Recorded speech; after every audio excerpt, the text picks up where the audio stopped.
So, are you ready? Yep. Question Fire one. away. Yep. Question one. Sure. I like my job, but I don't have enough money or time to do all the other things that I love. So to go overseas and travel, hang out with my friends and family, read my books, go surfing.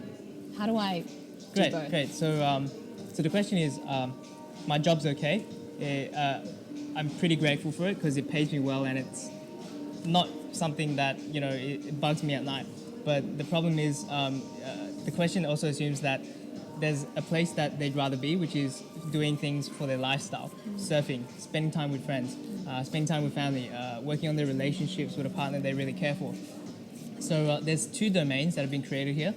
One's work and one's lifestyle. And so what they're assuming is that work and lifestyle are separate. Now, that's okay. You can have a pretty good experience of life doing that, but it won't always be ideal. The reason for that is because to increase the quality of your lifestyle, you will tend to want to work more to have more resources to support lifestyle. But as you work more and spend more time here, like Caroline so said, you actually end up with less time on the lifestyle. And then, of course, the other thing happens as well. If you decrease your work commitment, you might not perform as well at work, and you might not earn as much money. So then even if you have time for lifestyle, you won't have the resources, the money to actually spend. So it's a bit of a catch-22. The problem is actually having those two domains. So what you got to consider is how you can actually gradually collapse them so that your work and lifestyle are one and the same. And absolutely, without a doubt, guaranteed that if you create a lifestyle where what you earn is in line with what you love, then you blur the lines between work and play, and these bubbles gradually melt into one another.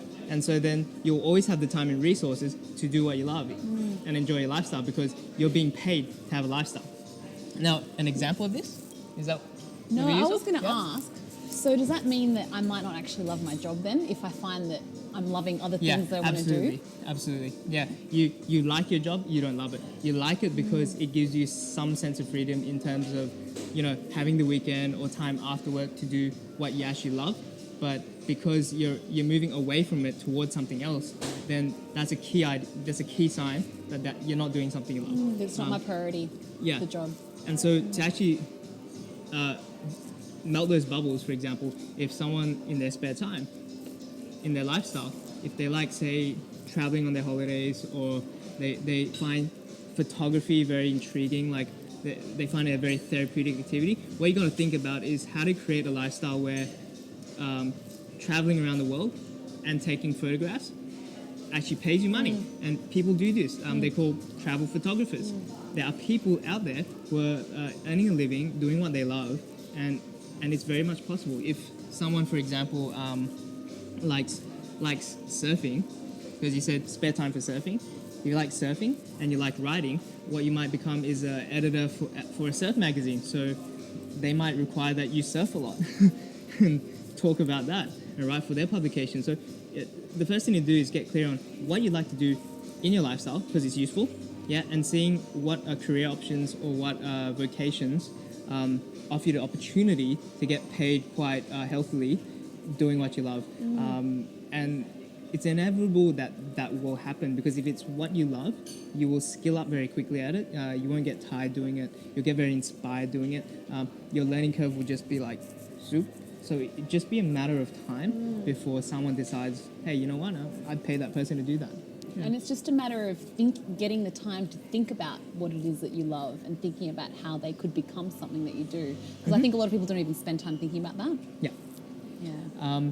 And I mean, why don't you share a bit about some of the things that you love? Okay, because I like, for those who don't know, Caroline is working a full-time job, and initially she did find it challenging discovering what she loved, but she actually has come to a decent level of clarity around that, and it'd be really useful if she shared about how she did that within the corporate space. So I'm a living example of this question. So I work at Sydney Opera House. I do like my job. It's not stressful. I'm doing a great job. My bosses love me. I do everything I need to do, and I get what I want.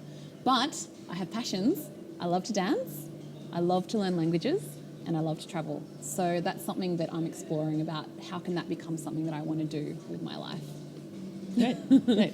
And I mean, we've tossed a few ideas around there. So she said dance, travel, and languages.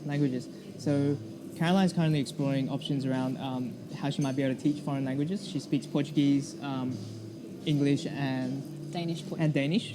Yep. So she's exploring opportunities how she might be able to teach English overseas and make money out of that. And travel. because she's overseas, she's traveling. The dance thing comes into it because Caroline's South American descent means that she's quite expressive in salsa, was it? Salsa, samba, Latin dance. Yeah, so it's pretty exciting. Like So you can it's- see how it might work. And I love it how you come up with these different angles of things that you love and you can actually turn them into a direction together. You don't have to dissociate them from each other Yeah, just absolutely. because there's many interests that you have. Yeah, so that's a good thing to have, is to have that conversation with someone to actually find creative ways to piece together things that you love doing rather than trying to nail just one. Because it's a very rare percentage of the population find one thing they absolutely love and stick to it for the rest of their lives. You think Kelly Slater, you think Tiger Woods, you think Roger Federer, like they found sports that they absolutely love and devote their lives to. But for most of the common folk, we have quite a few things that we're interested in, quite a few things that we're passionate in, and it's about actually creating something unique out of mixing those two together. So you got to think less so Tiger Woods or Roger Federer, you got to think Leonardo da Vinci. He had many passions and he became awesome at all of them eventually. Thanks.